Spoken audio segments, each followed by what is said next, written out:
एक छोटे से गांव में एक छोटे से घर में रसोई में चूल्हा जल रहा है। गीता रोटियां बना रही है। बाहर से बच्चों की आवाज आती है। तभी गीता का बेटा रवि कहता है, माँ, आज टिफिन में क्या है? गीता मुस्कुराते हुए कहती है, आज आलू की सब्जी है बेटा, और पराठा।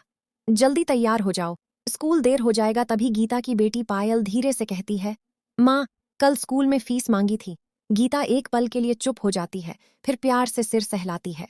गीता कहती है, चिंता मत कर बेटी, माँ है ना, कुछ न कुछ हो ही जाएगा। उसके बाद गीता अपने पति के साथ कमरे में होती है। गीता अपने पति रमेश को दवा देती है। रमेश कमजोर आवाज में कहता है, गीता, तुम बहुत थक जाती हो, मेरी वजह से सब बोझ तुम पर आ गया है।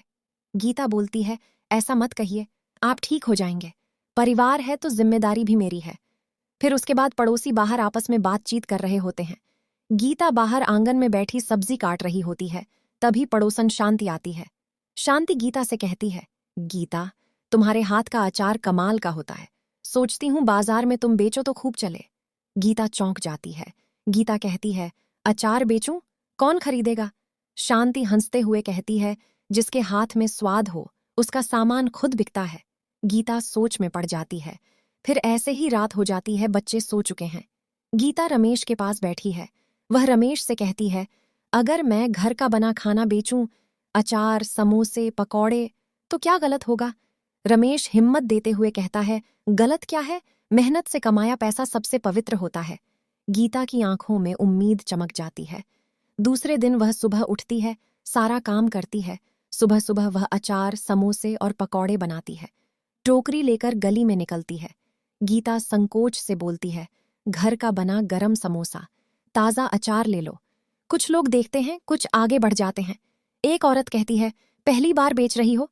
गीता कहती है, हाँ दीदी, स्वाद एक बार चख लीजिए। औरत चखती है। औरत मुस्कुराकर बोलती है, कल 10 समोसे भेज देना। गीता की आंखें खुशी से भर जाती हैं। फिर दिन बीतते जाते हैं। गीता सुबह 4 बजे उठती है, खाना बनाती है, बच्चों को स्कूल भेजती है, फिर बेचने निकलती है। पायल अपनी माँ माँ, गीता से कहती है, आप माँ, थक आप जाती थक होंगी जाती ना? होंगी ना? गीता थकान कहती से है, थकान डरेंगे से डरेंगे तो तो सपने सपने कैसे पूरे होंगे? होंगे। फिर एक दिन सामान बच जाता है। गीता उदास होकर बैठ जाती है। वह खुद से बोल रही होती है, शायद मुझसे नहीं होगा। रवि पास आकर कहता है, माँ, आप सबसे अच्छी खाना बनाती हो, आप हार नहीं मान सकती। गीता अपने आंसू पोंछती है और कहती है, नहीं बेटा, माँ हार नहीं मानेगी। दूसरे दिन गीता नए तरीके अपनाती है। साफ पैकिंग, बोर्ड और मुस्कान। धीरे धीरे ग्राहक बढ़ने लगते हैं। ग्राहक बोलता है, आज तो जल्दी खत्म हो गया। गीता मुस्कुराते हुए कहती है, कल और ज्यादा बनाऊंगी। अब गीता के घर से रोज ऑर्डर जाते हैं। बच्चों की फीस समय पर जमा होती है। रमेश का इलाज अच्छे से चलता है। रमेश गर्व से गीता से कहता है, तुम सिर्फ मेरी पत्नी नहीं, मेरे परिवार की ताकत हो। ऐसे ही दिन बीतते जाते हैं। फिर रात का समय में पूरा परिवार साथ बैठा खाना खा रहा है। तभी पायल अपनी माँ से कहती है, माँ, जब मैं बड़ी हो जाऊंगी, आपकी तरह मजबूत बनूंगी। गीता मुस्कुराती है और कहती है, बस इतना याद रखना, मेहनत कभी छोटी नहीं होती। यह कहानी है उस औरत की जिसने चूल्हे की आग से अपने परिवार की जिंदगी रोशन कर दी। कहानी टून्स के नए नए कहानियों के लिए सब्सक्राइब करें।